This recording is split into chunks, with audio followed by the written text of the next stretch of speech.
আসসালামু আলাইকুম। আমার প্রিয় বন্ধুরা সবাই কেমন আছেন? আলহামদুলিল্লাহ, আমি আজকে খুশি। কারণ হলো, আমি এই যে দেখেন, কোয়েল পাখির ডিম সবাইকে দেখিয়েছিলাম যে ডিম আনছি, বসাবো, আমার কোয়েলের যাত্রা শুরু।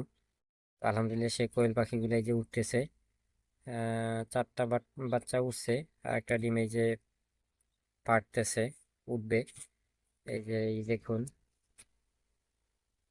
এই যে বাচ্চাটা প্রায় অনেক করছে, অথবা অল্প কিছুক্ষণের মধ্যে বের হয়ে যাবে।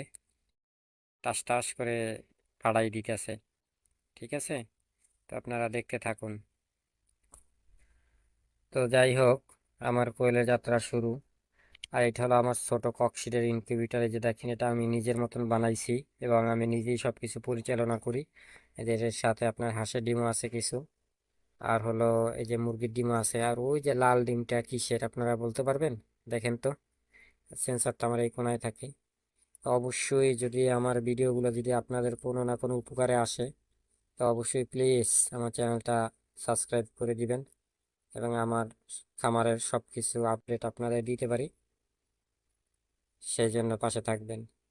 তো যাই হোক, আমি জানাবো আজকে যে কোয়েল পাখির ডিম কতদিনে ফুটে, কতদিনে আপনারা মেশিনে ফুটাতে পারবেন।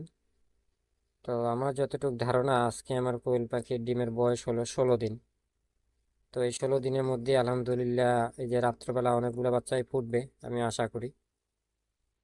তো ছোট মেশিন হলে আপনি 16 দিন থেকে ফোটা শুরু করবে, 18 দিনের মধ্যে ফোটা কমপ্লিট হয়ে যাবে। আর যদি আপনি বড় মেশিনে দেন, যে দেখবেন অনেকে বড় মেশিনে দেয় 500 700 1000 2000 3000, এই যে ইনকিউবেটরগুলো মেশিনগুলো আছে, এগুলা দিলে হলো আপনার, কারণ ওইগুলাতে আপনার তাপ বেশি ওঠে, তারপরে যে বড় ফ্যান থাকে, হিউমিডিটি ভালো থাকে, আর্দ্রতা, তারপরে দুইটা তিনটা বাল্ব থাকে, এই জন্য ওইগুলা হ্যাসিং সেটার থাকে, আবার কোনোটা হ্যাসিং থাকে, কোনোটা শুধু সেটার থাকে। ওগুলো আপনার 14 দিন, 15 16 দিনের মধ্যে বাচ্চাগুলো ফুটে বের হয়ে যায়। আর আপনার হলো এই ছোটগুলায় 16 দিন থেকে 18 দিনের মধ্যে বের হয়ে যায়। আর যদি আপনি মুরগির সাথে দিতে চান, তো সেই ক্ষেত্রে হবে কি, মুরগির সাথে দিলে আপনার 18 দিন, হ্যাঁ, মুরগির সাথে দিলে এই ছোট মেশিনে 18 দিনের মধ্যে ফোটাই যায়। আর মুরগির সাথে দিলেও আপনার 18 দিনেই ফুটে যায়। তো এরপরে আসেন এর যে ব্রুডিং সম্পর্কে আমি যদিও জানি না, ইনশাল্লাহ আমি ব্রুডিং সম্পর্কে আমি আপনাদের জানাবো যে কিভাবে কি ব্রুডিং করব।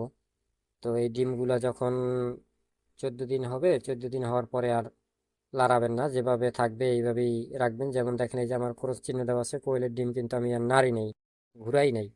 আর এই যে মুরগির ডিমগুলো, হাঁসের ডিমগুলো আছে, এগুলো কিন্তু আমি নাড়াই দিছি, উল্টাই দিছি। এগুলো আমার খামারের ডিম, আমার নিজের মুরগি থেকে পাওয়া। আর এই ইনকিউবেটর আমি নিজেই বানাইছি। তো সবাই দোয়া করবেন আমার খামারের জন্য, যাতে আমি সামনে আপনাদের ভালো কিছু উপহার দিতে পারি এবং আপনাদের কিছু জানাতে পারি, শিখাইতে পারি।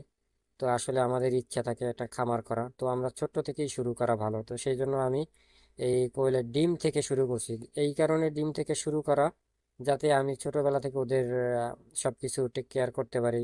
ওদের মর্টালিটি কেমন, ওদের সারভাইভ কেমন করে ওরা, সেগুলো আপনাদেরকে জানাবো। তো সবাই আমার পাশে থাকবেন। অবশ্যই অবশ্যই পরবর্তী ভিডিও আপনাদেরকে দিব ইনশাল্লাহ। সে পর্যন্ত আপনারা সবাই ভালো থাকবেন। আল্লাহ তাআলা আপনাদের সবাইকে সুস্থ রাখুক। সবাই ছোট্ট খামারগুলো আস্তে আস্তে বড় হোক। আমারও স্বপ্ন আছে বড় খামার করার আস্তে আস্তে। তো আপনাদেরও জন্য দোয়া রইলো। আপনাদের ছোট্ট খামার যদি কারো থাকে, অবশ্যই সেই জন্য আমার দোয়া রইলো। আর সবাই আমার জন্য দোয়া করবেন। সবাই ভালো থাকবেন। আসসালাম।